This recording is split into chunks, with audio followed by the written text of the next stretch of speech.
नमस्कार, स्वागत आहे तुमचं सुरेखास रेसिपी मध्ये। तर आज मी बनवणार आहे उडीद डाळीचे मेदू वडे। तर मेदू वडे बनवण्यासाठी ही डाळ मी 3 ते 4 वेळा स्वच्छ पाण्याने धुवून घेतलेली आहे। तर ही 5 तास भिजत ठेवली होती मी डाळ। तर 5 तास आपले परफेक्ट आहेत। तर ही डाळ आपली व्यवस्थित भिजलेली आहे। तर आता मी हे पाणी काढून टाकणार आहे। तर पाणी काढून टाकल्याच्या नंतर अजून एकदा पाणी घालून हे पाणी सुद्धा आपल्याला काढून टाकायचं आहे। आता इथे एक मोठी चाळणी घेतलेली आहे। याच्यावरती आपण या डाळीमधलं सगळं पाणी आपल्याला काढून टाकायचं आहे। तर ही डाळ आपण पाणी निथळायला ठेवूया। तर हे बघा, डाळीतलं सगळं पाणी आता निघून गेलेलं आहे। तर आता इथे एक मिक्सरचं मोठं भांडं घेतलंय। तर याच्यामध्ये आपण डाळ वाटून घेऊया। तर 2 बॅचेस मध्ये मी ही डाळ वाटणार आहे, कारण एकदम जर घेतली तर ती डाळ बारीक होत नाही। आणि याच्यामध्ये मी पाणी अजिबात घालणार नाही। आपल्याला थोडं थोडं थांबून मिक्सर फिरवायचं आहे, एकदाच चालू नाही करायचं। तर हे बघा, आपली डाळ परफेक्ट वाटलेली आहे। जर तुमची डाळ व्यवस्थित जर भिजली नाही, जर वाटताना जर डाळ अशी भांड्यामध्येच खाली चिटकत असेल तर पाणी घालू शकता, 1-2 चमचे। पोहे खायचा जो चमचा असतो त्याने। जर खूपच पाणी असलं डाळीमध्ये तर काय होतं, हे वडे जे आहेत ते तेलकट होतात।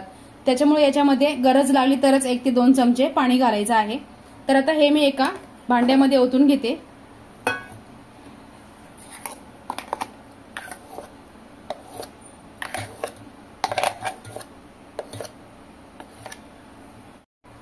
आता अशाच पद्धतीने ही राहिलेली डाळ सुद्धा मी आता वाटून घेते। तर हे बघा, डाळ आपली वाटून झालेली आहे। तर त्याच्यामध्ये आता मी मीठ घालते चवीनुसार, त्याचबरोबर थोडी कोथिंबीर घालते। तर मी याच्यामध्ये वाटताना मिरची नाही घातली, कारण मी नारळाची चटणी बनवणार आहे। तुम्हाला जर मिरची घालायची असेल तर तुम्ही मिरची घालू शकता, मिरची आणि आले। तर आता हे आपण हाताने व्यवस्थित आता मिक्स करून घेऊया।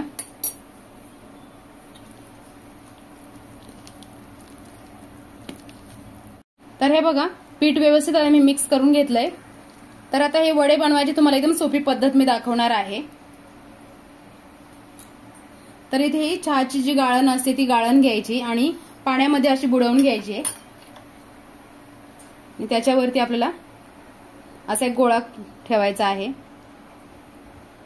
तर इथे कढईमध्ये मी तेल सुद्धा गरम करायला ठेवलंय आणि तेल सुद्धा आपलं गरम झालेलं आहे। आणि असा मोठा होल करून घ्यायचाय आणि तेलामध्ये सोडायचंय। तर खूप सोपी पद्धत आहे ही। तर अशा प्रकारे आपण हे वडे सगळे कढईमध्ये जेवढे बसतील तेवढे आता सोडून घेऊया।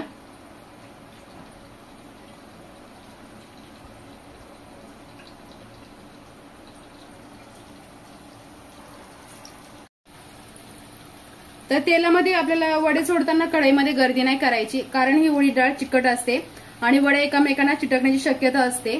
तर गॅसची फ्लेम मध्यम ठेवायची आहे। जर गॅसची फ्लेम मोठी ठेवली तर बाहेरूनच वड्याचा रंग बदलेल आणि आतमधून कच्चे राहतील। आणि आपल्याला आता ताबडतोब पलटी नाही करायची, काही सेकंदासाठी असेच ठेवूया, नंतर पलटी करूया। तर हे बघा, वडे वरती आलेले आहेत आणि रंग सुद्धा बदललाय। आता मी पलटी करते आणि खालची बाजू सुद्धा आपल्याला चांगली तळून घ्यायची आहे। तर हे बघा, आपले वडे व्यवस्थित असे तळले गेलेत। आता मी काढून घेते, तेल चांगलं निथळून घेऊया, एका डिश मध्ये काढून घेऊया।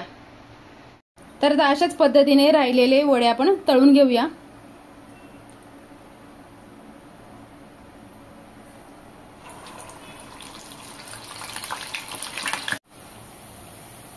तर हे बघा, आपले तयार आहेत मेदू वडे। बघा, मस्त आकार सुद्धा छान आलेला आहे आणि मस्त कुरकुरीत हे वडे तयार झालेले आहेत।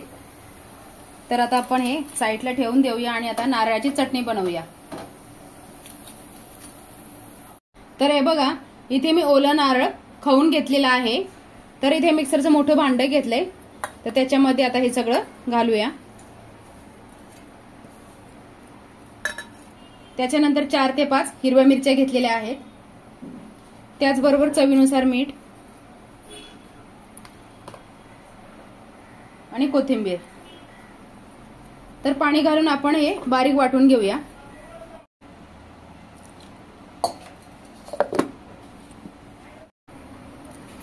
तर हे बघा मी वाटून घेतलंय हे खोबरं आणि मिरची। तर याला आता आपण फोडणी देऊया। तर हे बघा मोहरी आणि कढीपत्त्याची फोडणी याच्यामध्ये आता घालते आणि मिक्स करून घेते। तर आता आपली चटणी सुद्धा तयार झालेली आहे ओल्या नारळाची। तर आता आपली डिश सुद्धा तयार झालेली आहे। तर व्हिडिओ आवडल्यास लाईक करा, सबस्क्राईब करा आणि बेल आयकॉनवर क्लिक करा।